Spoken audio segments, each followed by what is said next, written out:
The Laozi Jing we are familiar with may have been altered or even manipulated. What truths are hidden in the commonly circulated version?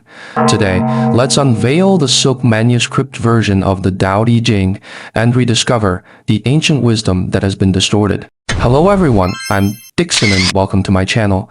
First, let's understand the difference between the silk manuscript version and the commonly circulated version. The silk manuscript is an ancient handwritten copy unearthed in the 1970s from the Mawen Dui Hantuns in Changsha, believed to be closer to Lao's original thoughts. The commonly circulated version has been copied, edited, and possibly even altered over generations. These differences may have led to deviations in our understanding of Laozi. Today, we will discuss Chapter 2 of the silk manuscript version of the Laozi Jing. It begins.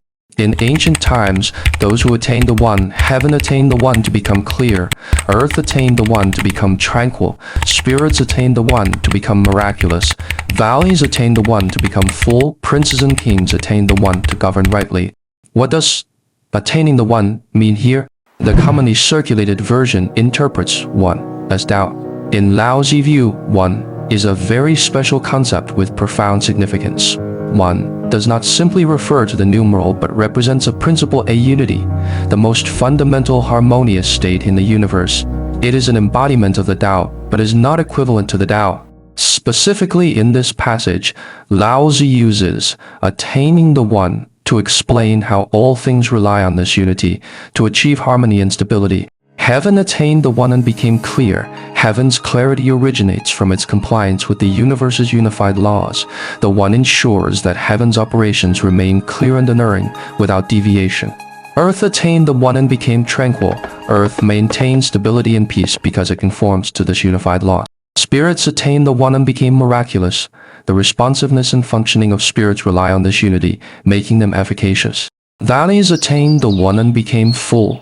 The fullness of valleys implies the cycle and harmony of matter and energy, reaching abundance by conforming to the unity of the Tao.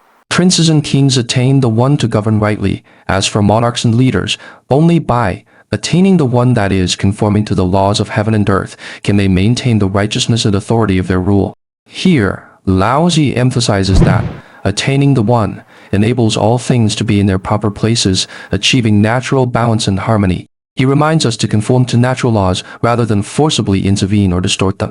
In contrast, the commonly circulated version adds the sentences in this part: all things attain the One and thus live. Without the One, they would perish.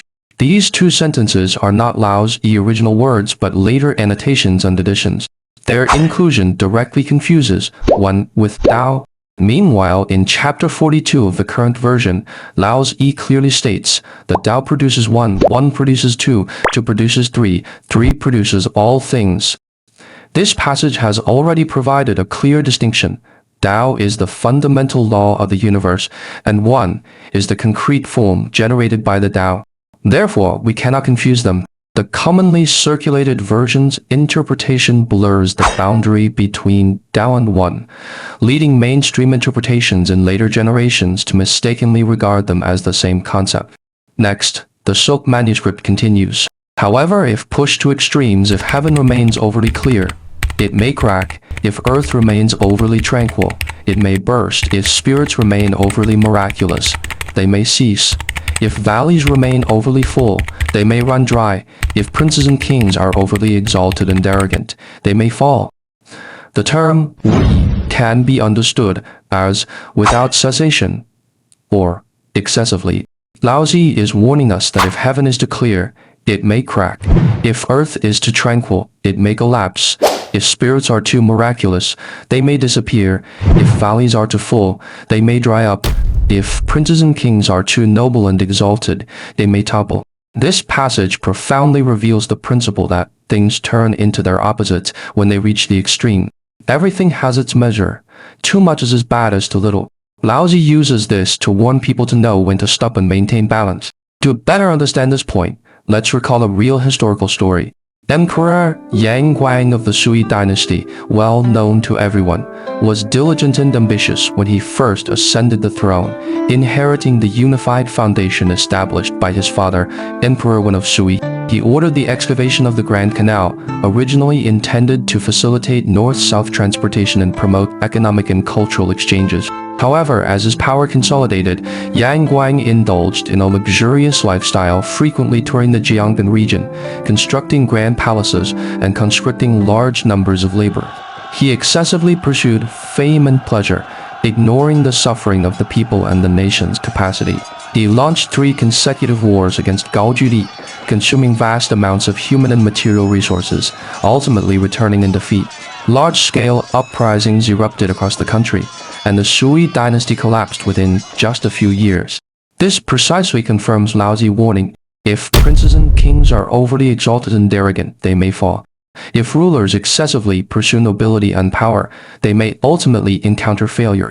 Yang Guang's fate was due to his failure to follow the principle of attaining the One. His excessive extravagance led to the downfall of the dynasty. It continues. Thus, princes and kings refer to themselves as solitary, bereft, and unworthy. Is this taking humility as their root? No, it is not. Therefore, excessive praise results in no praise. Here, solitary, bereft, and unworthy are self-deprecating titles used by ancient emperors, indicating their own inadequacy and humility. However, Laozi questions, is this them taking humility as their root? No, it is not. Laozi believes that many princes and kings who verbally refer to themselves as solitary or bereft appear humble but have not truly taken humility as their foundation. They may be superficially modest while internally still arrogant. This reminds us of people in modern society who appear humble and low-key on the surface, but are actually full of desire for fame and fortune. They may use various means to gain praise, but ultimately lose the trust and respect of others. Finally, the Silk Manuscript writes, therefore, do not desire to be smooth and lustrous like jade, but rather rugged like stone. Lulu describes the smooth and lustrous beauty of jade. Ge describes the rough simplicity of stone. Laozi admonishes us not to pursue a glamorous exterior like jade, but to be simple and unadorned like stone. To illustrate this point, Laozi uses jade and stone as metaphors. Beautiful jade can earn people's admiration, while rough stone, although it can be used to build roads and bridges and shelter people from wind and rain, often goes unnoticed because it is readily available. Consider this, which is more essential to our lives: rare jade, or the readily available water, air, and stones we see everywhere? This sentence has profound implications for us. In this materialistic age, have we overly focused on external appearances and neglected the essence? We also need to reflect, do we want to spend our entire lives excessively pursuing material things and fame? In summary, the Silk Manuscript version of the Tao Te Ching reveals Laozi's deeper thoughts to us. He emphasized the importance of attaining the One, warning us to know when to stop, absorb its nourishment, and apply it to our daily lives and work. I believe you will find that a brand new perspective will bring you profound enlightenment and change. Thank you for watching. See you next time.